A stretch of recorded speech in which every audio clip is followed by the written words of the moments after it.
மக்கள் அனைவருக்கும் வணக்கம். இன்னும் 3 நாட்கள் தான் இருக்குது தேர்தலுக்கு. இந்த நிலைமையில மக்கள்கிட்ட கடந்த 2 மாதங்களாக 2 மாதங்கள் ஏற்கனவே 45 நாட்கள் வச்சுக்கோங்க. 45 நாட்களாக யாருடைய பிரச்சாரம் பெரிய லெவலில் மக்கள்கிட்ட போய் சேர்ந்தது அப்படின்னு பார்த்தா எந்த தேர்தலிலும் இல்லாத அளவுக்கு, அதாவது இதுவரைக்கும் நான் பார்த்து எந்த தேர்தலிலுமே திமுக தான் எப்போதுமே பிரச்சாரத்தில் அவங்க தோல்வி அடைஞ்சாலும் பிரச்சாரம் தீவிரமாக இருக்கும். ஆனால் முதல் முறையாக பிரச்சார வலிமைன்றது சுமார் 24% தான் எம்.கே. ஸ்டாலின் வந்ததும் பேசினதும் போய் சேர்ந்திருக்கு. அதுவும் கட்சிக்காரங்க மத்தியில் கூட அவ்வளோவா தெரியவே இல்லை. ரொம்ப வித்தியாசமாக அவங்களோட பிரச்சாரம் எடுபடவே இல்லை. போன முறை உதயநிதி ஸ்டாலின் அவருடைய பிரச்சாரம் கூட எடுபட்டுச்சு. இந்த முறை சுத்தமாக உதயநிதி பிரச்சாரமும் எடுபடவே இல்லை. எனவே இந்த பிரச்சாரத்தின் அடிப்படையில் மக்கள்கிட்ட பிரச்சாரம் எல்லா தொகுதியிலும் எந்த அளவுக்கு போய் சேர்ந்திருக்கு அப்படின்னு எடுத்தா 24% தான் போய் சேர்ந்திருக்கு. முதல் முறையாக வரலாற்றில் திமுக பிரச்சாரம் பெரிய லெவலில் போய் எடுபடவே இல்லை. அது எதனால எடுபடலை, என்ன எடுபட்டுச்சு அப்படின்றத பேசுறதுக்கு முன்னாடி ஒருத்தர் பிரச்சாரத்துக்கு வரவே இல்லை, அதாவது அதிகமாக குறைவாக வந்த நபர் யார் அப்படின்னா விஜய் தான். மொத்தமாகவே 18 இடங்கள் கூட கிடையாது. யாரு? விஜய் அவர்கள் வந்தது மொத்தமாக 18 இடங்கள் கூட கிடையாது. ஏறக்குறைய 20க்கும் மேற்பட்ட பிரச்சாரங்களை அவர் கேன்சல் பண்ணிட்டார். ஆனால் கேன்சல் பண்ணாலுமே கூட ஓரளவுக்கு அவருடைய அந்த பேரும் அவருடைய கட்சி பேரும் அவருடைய சின்னமும் போய் சேருது. அது சுமார் 40 வயதுக்கு குறைவாக இருக்கக்கூடிய பெரும்பாலான நபர்கிட்ட போய் சேர்ந்துருக்கு. அவங்க ஓட்டு போடுறாங்க இல்லைன்றதை தாண்டி இந்த தேர்தலில் யாருடைய பிரச்சாரம் இல்லை, யாரை பற்றியான செய்தி உங்கள்கிட்ட அதிகமாக வந்துச்சு, யாரை பற்றியான பதிவு அதிகமாக வந்துச்சு, யாரை பற்றியான அரசியல் சார்பான செய்திகள் வந்து சேர்ந்துச்சுன்னா அது விஜய் அவர்கள் சொல்கிறாங்க. அது ஏறக்குறைய 62% பேர் சொல்கிறாங்க. சரி, உங்கள் தொகுதிக்காக பேசியிருக்காங்களா அப்படின்னா அதெல்லாம் இல்லைங்க. ஆனால் விஜய் வந்தார், அங்கே போனார், அங்கே இப்படி சம்பவம் நடந்துச்சு, அங்கே அது மாதிரி சம்பவம் நடந்துச்சு அப்படின்னு செய்தி வருது. அவர் பேசின விஷயம் வருது.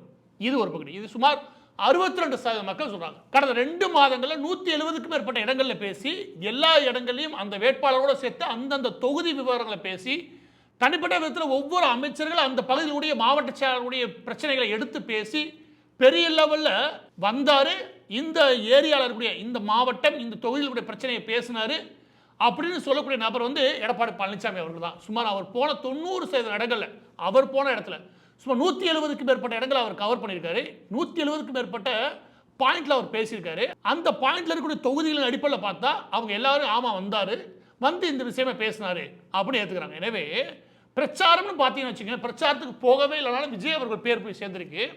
சுமார் 170க்கும் மேற்பட்ட இடங்கள்ல 74 வயசு 73 வயசுல கடுமையாக உழைச்சிருக்காரு அப்படின்னா எடப்பாடி பழனிசாமி அவர்கள். இந்தபடி ஒரு பிரச்சாரத்துக்கு போகலன்னு சொல்லல, ஆனால் எடுபடவே இல்லை. அது பெரிய பிரச்சனை. சுமார் 70க்கும் மேற்பட்ட இடங்களில் கவர் பண்ண நினைச்சாலும் போனாலுமே கூட எம்.கே. ஸ்டாலின் அவர்களுடைய பேச்சு சுத்தமாக எடுபடவே இல்லை. உதயநிதி அவர்கள் போன முறை நல்லாவே சேர்ந்திருந்தார், ஆனால் இந்த முறை அவருடைய பேச்சு எடுபடவே இல்லை. இதுதான் வரலாற்றில் முதல் முறையாக திமுக பிரச்சார வலிமை இல்லாமல் இருக்கிறது. இப்போ யாரோட பிரச்சாரம் அதிகமாக போய் சேர்ந்துருக்குன்னா இவங்க தான். அதாவது ஸ்டாலின் அவர்களுடைய கூட்டணியில் இருக்கக்கூடிய திமுக கூட்டணியில் இருக்கக்கூடிய யாருடைய பிரச்சாரம் பெரிய அளவில் போய் சேர்ந்திருக்கோம்னா நம்ப முடியாத அளவுக்கு இந்த எல்லா தலைவர்களையும் ஓரங்கட்டி இவங்க போய் சேர்ந்திருக்காங்க. யாரு? பிரேமலதா விஜயகாந்த் அவர்கள். பிரேமலதா அவருடைய போட்டோ தான் நெட்டு ஃபுல்லாக இதான் ஓடி இருக்குது. ஹம்சா ஹம்சா அலின்னு ஏகப்பட்ட பேர் வச்சு இவங்க தான் எடப்பாடி பழனிசாமி அவர்களால் அனுப்பப்பட்ட ஆள் அப்படின்னு சொல்லி ஓட்டிக்கிட்டு இருக்கானுங்க. ஆனால் அந்த லேடி பேசுறன்ற பேர்ல கடைசியா ஒண்ணு பேசுறாங்க. அண்ணன் மீது என்ன குறை சொல்ல முடியும்? ஒன்னே ஒண்ணுதான், பாலியல் குற்றங்கள் அதிகமாயிருச்சு, கஞ்சா அதிகமா விற்கிறாங்க அப்படின்னு. வேற என்ன சொல்ல முடியும்? வேற எதுவுமே இல்லையே அப்படின்னு சொல்லியா. அது நம்ப முடியாத அளவுக்கு 99% அது கேட்ட எல்லா பேருக்குமே இந்த சம்பவம் ஞாபகம் இருக்கா? இல்லாட்டி திமுக கூட்டணியில் யார் பிரச்சாரம் உங்களுக்கு வந்து சேர்ந்தது, ரைட்டோ தப்போ வந்து சேர்ந்தது அப்படின்னு கேட்டா பிரேமலதா சமீபத்தில் பேச்சுல அது வந்துச்சுப்பா, அது சொல்றது உண்மைதானே, 2 அதிகரிச்சு போச்சுல இந்த ஆட்சியில, அது வாய் தவிர உண்மையை தெளிவா சொல்லிருச்சு அப்படின்னு பிரேமலதா விஜயகாந்த் என்ன பேசினாங்களோ அதுதான் பெரிய அளவில் போய் சேர்ந்திருக்கு. அந்த வகையில் பிரச்சார வலிமை இருக்கிறது பிரேமலதா விஜயகாந்த் தான். ஆனால் என்ன எதிர்மறையா இருக்குது, அதாவது திமுக எதிர்மறையா போய் சேர்ந்துருச்சு. எனவே அவங்க கூட்டணியிலே இவங்க மட்டும்தான் பிரச்சாரத்தில் ஓரளவுக்கு மக்கள்கிட்ட போய் சேர்ந்திருக்காங்க, அதுவும் நேர்மாறாக போய் சேர்ந்திருக்காங்க. எனவே பிரச்சாரத்தின் அடிப்படையில் பார்க்கும்போது குறைவாக வந்தாலும் விஜய் அவர்களை பற்றி பேச்சு இருக்குது. அரசியலில் அதிகமான இடங்களை கவர் பண்ணதில் எடப்பாடி பழனிசாமி அவர்கள் இருக்காங்க தொகுதி ரீதியாக. ஆனால் போயும் எந்த பேச்சுமே இல்லை, யாரையும் கண்டுக்கவே இல்லை அப்படின்னா அது எம்.கே. ஸ்டாலின் தான். அரசியலில் எது நடக்கக்கூடாது அப்படின்னா கண்டுக்கிறாக போகிறது, அது கண்டுக்கிறாக மக்கள் இருக்கிறது ஆபத்து, அது திமுகவுக்கு இருக்கு. இதனால தான் எம்.கே. ஸ்டாலின் இன்னைக்கு என்ன பண்ணுறாரு, சென்னை முழுவதுமாக தோல்வி அடைகிற நிலைமையில் இருக்குது. அது காரணம் விஜய் அவர்களுடைய வருகை. அவர் பெரிய லெவலில் ஓட்டை பிரித்து எடுக்கிறாரு. எனவே சென்னை முழுவதுமாக இருக்கக்கூடிய பகுதிகளுக்கு சிறப்பாக சென்னை சூப்பர் 6 அப்படின்னு, சென்னை சூப்பர் கிங்ஸ் இருக்கு இல்லையா, அதோட சேர்த்து அந்த பேர் மாதிரி ஒன்று வச்சு நம்ம கூட சேர்த்துருவோம், நம்ம ஓட்டு கிடச்சிடும் அப்படின்னு ஒரு மாய உலகத்தில் எம்கே ஸ்டாலின் இருக்காரு. அதனால சென்னைக்கு மட்டும் புது திட்டத்தை அறிவிக்கிறார். இது இன்னும் பெரிய தப்பு. ஏன்னா எலெக்ஷன் நேரத்தில் சென்னைக்கு மட்டும் சிறப்பாக அறிவிச்சா வளராத தென் மாவட்டங்கள் இருக்குல்ல, எங்களுக்கு என்ன கவனிப்ப? அப்போ எப்போவுமே நீ சென்னைக்கு தான் அறிவிப்பேன்னு ஒரு பக்கம் அந்த பட்டு போகும். இன்னொரு பக்கம் சென்னையில் இருக்கிற மக்கள் ஆமா 5 வருஷம் கிழிக்காத இனிமே வந்து கிழிக்க போறாங்களா அப்படின்னு அவங்க பேச ஆரம்பிப்பாங்க. எனவே 2 நாள் எதுவுமே பெருசாக எடுப்பட போறது கிடையாது.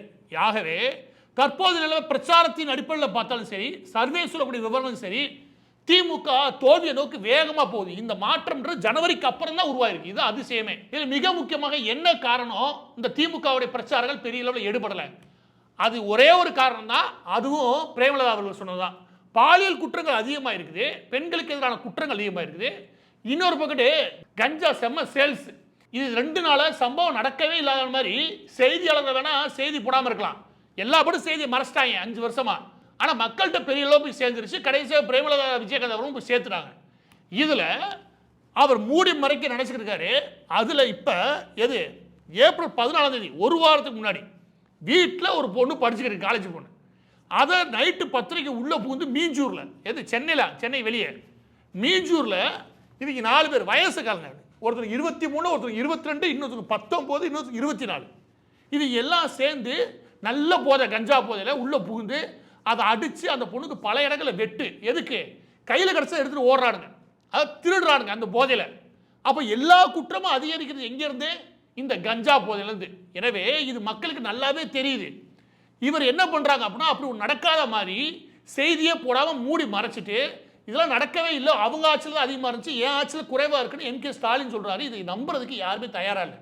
அதுதான் யூடியூப்பை திறந்தாலே எம்கே ஸ்டாலின் அவர்களுடைய அட்வர்டைஸ்மெண்ட் தான்.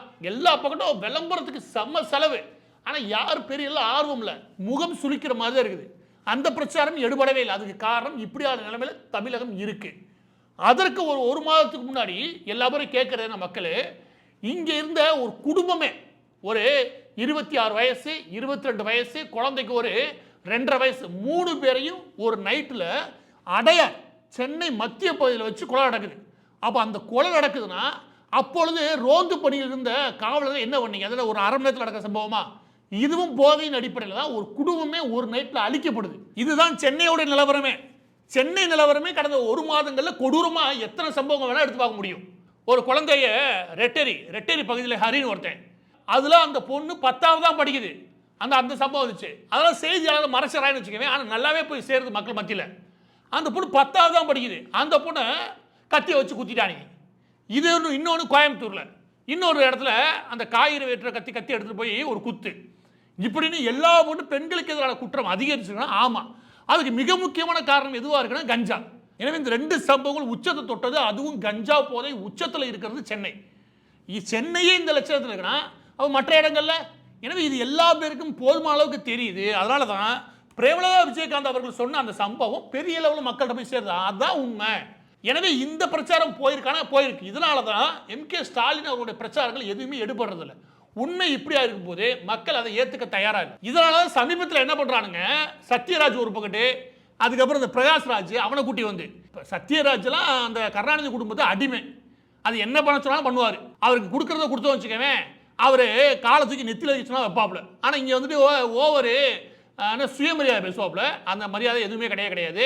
5 வருஷம் நடந்த சம்பவம் எதுக்கு வாயை திறக்காத சத்யராஜ் இன்னைக்கு வந்து வாயை திறக்கிறாருன்னா, அது நாடு நாசமாக போனேன்னா நான் லாபம் பார்க்கணும், நான் நல்லா இருக்கணும். எனவே இந்த ரெட் ஜெயின் இருக்கு இல்லையா, அதாவது திமுக முதலீடு போட்டு எடுக்கக்கூடிய கருப்பு பணத்தை வெள்ளையாக்கக்கூடிய திரைப்படங்கள் இருக்குல்ல, அதில் எல்லாத்தையும் சத்யராஜ் குடும்பத்துக்கு ஒரு பங்கு போயிருது. ஏன்னா நடிக்க வச்சு எப்படியா கொடுத்துறான்னு வச்சுக்கவேன். எனவே தன்னுடைய லாபம் இருந்தால் மட்டும் போதும் சத்யராஜுக்கு, அதுக்கு எங்கே வேணால் வாயை வித்து பொழைப்பேன்னு சொல்லி தீரான்னு வச்சுக்கவேன். எனவே சத்யராஜ் அப்புறம் பிரகாஷ்ராஜ் அதுக்குன்னு ஏகப்பட்ட நடிகர்களை இறக்கி இந்த கவுண்டர் பண்ணி பார்க்குறாங்க. அதுவும் எடுபடவே இல்லை. மக்கள் அதை ஏற்றுக்க தயாராகவே இல்லை.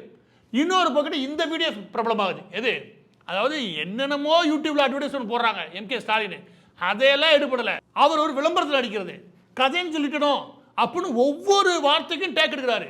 அப்படி ஒரு வீடியோ வெளியே வந்துச்சு. அந்த வீடியோ வைரல் ஆயிடுச்சு. எனவே இந்த வீடியோ, அந்த குறிப்பிட்ட வீடியோ இல்லையா, இதெல்லாம் நமக்கு ஒரு விஷயம் தெளிவாக தெரியுது. அது என்ன அப்படின்னா, எம்கே ஸ்டாலினை வச்சு இப்படி ஒரு வாரத்துக்கு ஒரு தடவை இப்படி ஒரு அட்வர்டைஸ்மெண்ட் மாதிரி விளம்பரம் மாதிரி எடுத்து விளம்பரம் பண்ணி மாடல், அந்த மாடலில் தான் வாழ்கிறானுங்க, விளம்பர மாடலில் தான் வாழ்கிறானுங்க. இந்த ஆளுக்கு என்ன நடக்குதுன்னு தெரியல. அதுதான் உண்மை. இவர் பொம்மையாக தான் இருக்காரு. இந்த பொம்மை முதலமைச்சர்ன்றத வார்த்தை பெரிய லெவலில் மக்கள்கிட்ட ஏற்றுட்டாங்க. இவர் பொம்மையாக தான் இருக்காரு, இவருடைய மருமகனும் மகனும் உட்காந்து ஆட்சி நடத்துறேன்ற பேர்ல கேவலமாக நடத்துறதுனால தான் 5 வருஷத்துல கஞ்சா போத உச்சத்துக்கு போயிருச்சு. காவல்துறையினுடைய நடவடிக்கை கேவலமாக ஆயிடுச்சு. எனவே இந்த ஆள் பொம்மை அப்படின்னு ஏற்றுக்கிறாங்க. இந்த பிரச்சாரம் ஈடுபட்டு இதெல்லாம் சும்மா இருந்தால் பரவாயில்ல. எம்.கே. ஸ்டாலினுக்கு இயற்கையாகவே இந்த சம்பவம்லாம் வேற ஒரு ஆள், ஒருவேளை மோடியோ இல்லாட்டி எடப்பாடி பழனிசாமியோ பண்ணியிருந்தான்னு வச்சுக்கோங்க, இன்னும் செய்தி நிமிடம் பொழந்து கட்டியிருப்பானுங்க.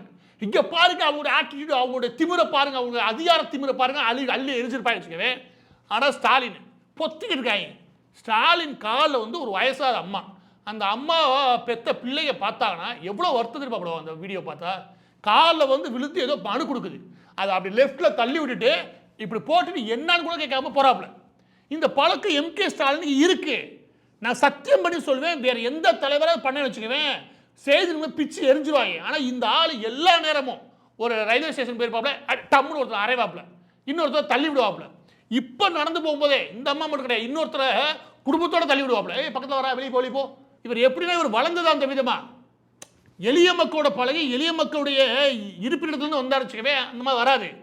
இந்த ஆளுக்கு இயற்கையாகவே அது இல்லை. இந்த மாதிரிலாம் ஒரு தலைவர் உலகத்தில் பார்த்துருக்கவே மாட்டேங்க.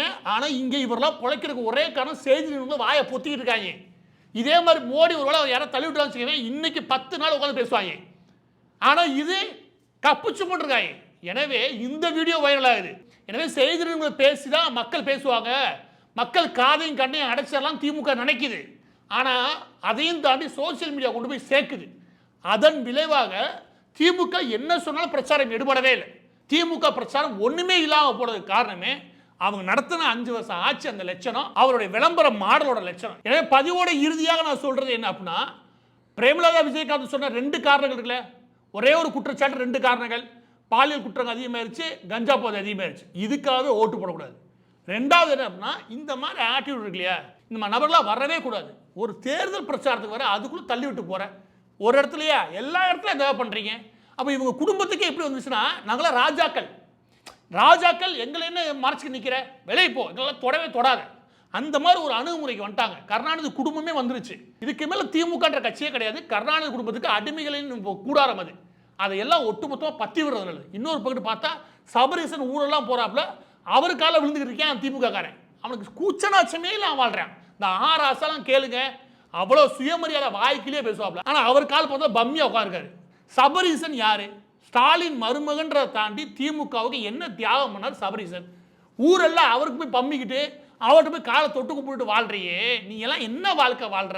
எனவே ஒரு பக்கம் எளிய மக்களை மதிக்க தெரியாத, இன்னொரு பக்கம் கருணாநிதி குடும்பம் தான் ராஜ குடும்பம் அப்படின்னு வாழக்கூடிய ஒரு நிலையை உருவாக்கி இருக்கு திமுக.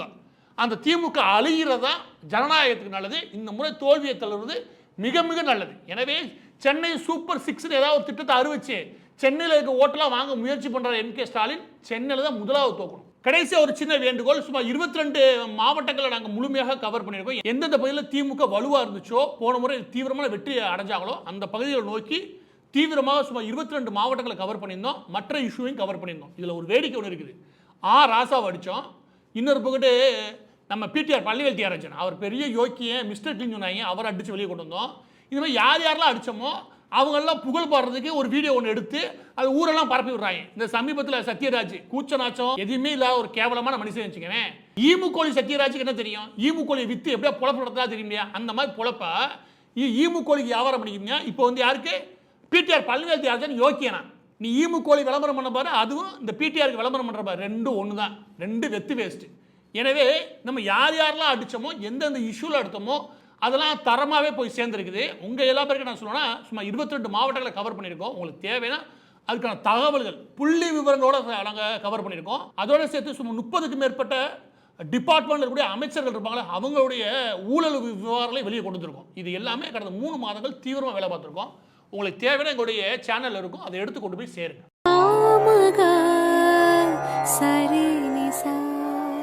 விதவிதமாய் வித்தியாசமாய் அழகழகாய் அற்புதமாய் நிச்சயமாய் நிச்சயமாய் திருட்டு உருட்டு திமுக. வித்தியாசமாய் விதவிதமாய் ஊழலின் தங்க மகுடம். விளம்பர மாடல் ஆட்சியை கண்டு ஏமாந்து விடாதீர்கள். விளம்பர பிரியர்களை மாற்றமென நம்பி விடாதீர்கள்.